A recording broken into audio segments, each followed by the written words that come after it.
নমস্কাৰ ছাত্ৰ ছাত্ৰীসকল, আজি মই দশম শ্ৰেণীৰ অসমীয়া সাহিত্য চয়নিকাৰ অৰণ্য যাত্ৰা নামৰ পাঠটি প্ৰশ্ন উত্তৰ সমাধান কৰি দিছোঁ। ভিডিঅ'টো ভাল লাগিলে লাইক আৰু ছাবস্ক্ৰাইব কৰিবা। অৰণ্য যাত্ৰা, অনুৰাধা শৰ্মা পূজাৰী।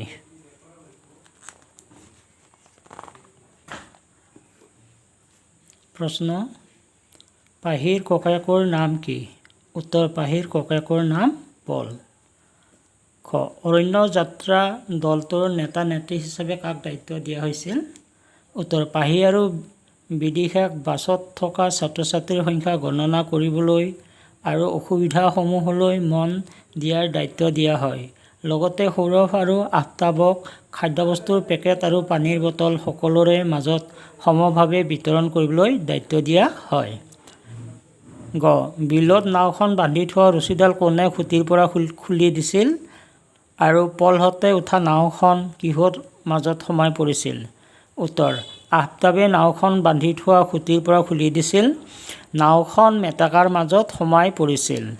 পিছৰ প্ৰশ্ন: অৰণ্য যাত্ৰাৰ বাবে পাহিয়ে নিজৰ বেগত কি কি বস্তু ভৰাই লৈছিল? উত্তৰ: পাহিয়ে এখন ডাঙৰ আৰু এখন সৰু টকা বহী, কাপোৰৰ আৰামদায়ক জোতা, টুপি, পাতল গামোচা, প্ৰাথমিক চিকিৎসাৰ ঔষধ, টৰ্চলাইট, কপাহী কাপোৰ নিজৰ বেগত ভৰাই লৈছিল। পিছৰ প্ৰশ্ন: কাজিৰঙা যাত্ৰাত শিক্ষাৰ্থীসকলে লাভ কৰা বিশেষ দুটা শিক্ষা লিখা। উত্তৰ: ১ নম্বৰ: ল'ৰা আৰু ছোৱালী সকলো সমান। ২ নম্বৰ: আত্মৰক্ষা কৰিব নাজানিলে মৰহা দেখুওৱা মূৰ্খৰ কাম। পিছৰ প্ৰশ্ন: অৰণ্য যাত্ৰাৰ দলপতি হিচাপে কাক দায়িত্ব দিয়া হৈছিল? উত্তৰ: এই যাত্ৰাৰ দলপতি হিচাপে ৰঞ্জিত হাজৰিকা ছাৰক দায়িত্ব দিয়া হৈছিল। পিছৰ প্ৰশ্ন: প্ৰকৃতিৰ কোনবোৰ নিয়মে পাহিক আকৃষ্ট কৰে?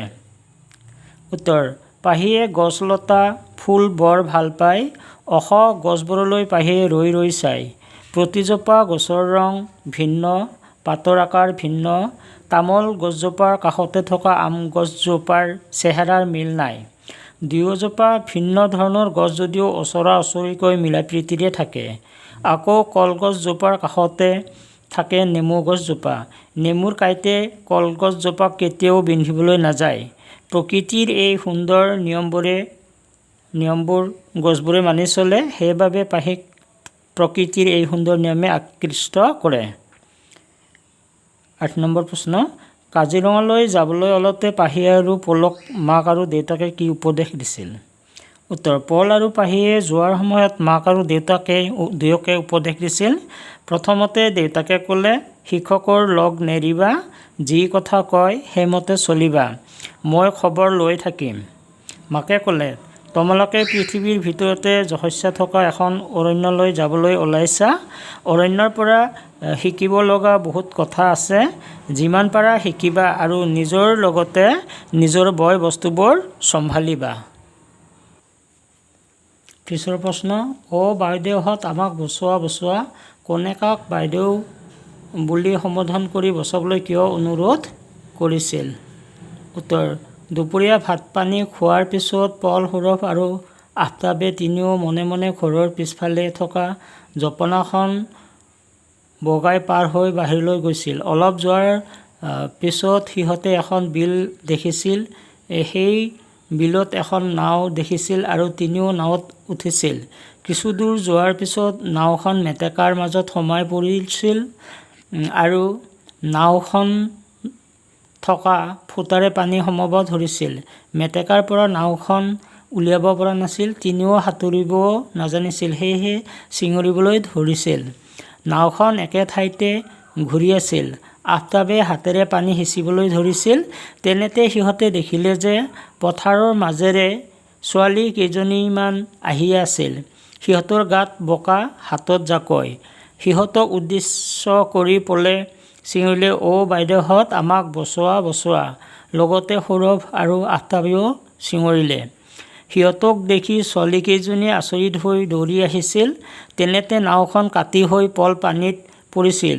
দুজনী ছোৱালীয়ে তৎক্ষণাৎ বিলত জঁপিয়াই দিলে আৰু জলকে জলকে পানী খোৱা পলক টানি নি পাৰত উঠাইছিল। আন এজনে সাঁতুৰি গৈ নাৱত উঠি বঠা বাই বহু কষ্টেৰে নাওখন পাৰত লগাব খোজোতেই নাওখন কাটি হৈ গৈছিল। আফতাব আৰু সৌৰভ পানীত পৰিছিল। এই ঘটনাটো পাৰৰ পৰা বেছি দূৰত নাছিল বাবে আটাইকে ছোৱালীকেইজনীয়ে উদ্ধাৰ কৰিছিল।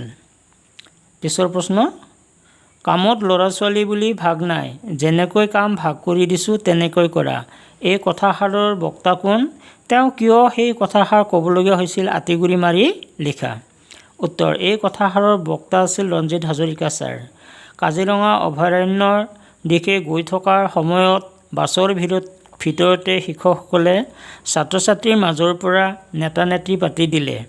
পাহি আৰু বিদিশাক বাছত থকা ছাত্ৰ ছাত্ৰীৰ সংখ্যা গণনা কৰা আৰু অসুবিধাসমূহলৈ মন দিবলৈ দিয়া হ'ল।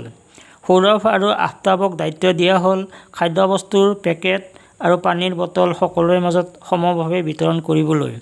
সৌৰভে টান পাই ক'লে, পাহি আৰু বিদিশাই খাদ্য বিলাওক, আমি সিহঁতক দিয়া কামটো কৰোঁ, কাৰণ আমি ল'ৰা।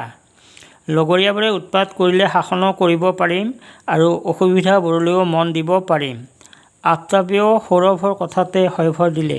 তেতিয়া অংকৰ শিক্ষক ৰঞ্জিত হাজৰিকা ছাৰে খং কৰি কৈছিল, কামত ল'ৰা ছোৱালী বুলি ভাগ নাই, যেনেকৈ কাম ভাগ কৰি দিছোঁ তেনেকৈ কৰা। ধন্যবাদ।